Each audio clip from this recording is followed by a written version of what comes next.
মানুষ হিসেবে বেঁচে থাকার করণীয়। মহান আল্লাহ তাআলা মানুষ সৃষ্টি করেছেন এবং বিভিন্ন জাতের প্রাণী সৃষ্টি করেছেন চতুষ্পদ প্রাণী।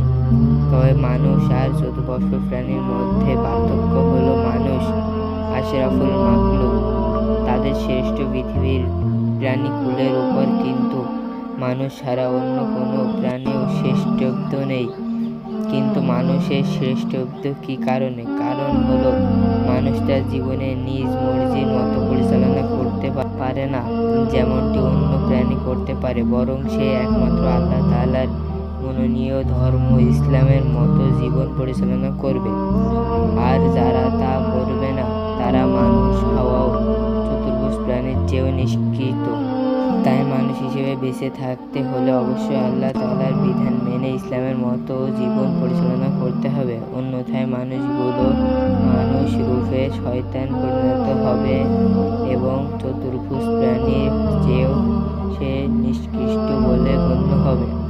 সেই সাথে তার জাহান্নামের কীট আল্লাহ তাআলা কুরআন হাকিমে ইরশাদ করেন, আমি সৃষ্টি করছি দোখেলার জন্য বহু মানুষ ও জিন।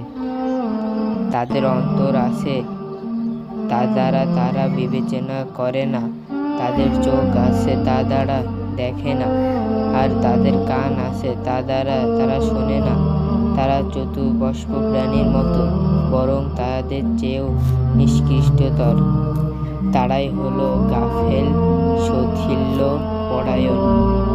তাই আমাদের মানুষ হিসেবে বেঁচে থাকতে হলে আল্লাহ তাআলার বিধান মেনে চলতে হবে, অন্যথায় মানুষ হয়ে পশুর চেয়ে নিকৃষ্ট হবে না। আল্লাহ তাআলা আমাদেরকে তৌফিক দান করুক, আমিন। ভিডিওটা কেমন হয়েছে অবশ্যই কমেন্টে বলে যাবেন।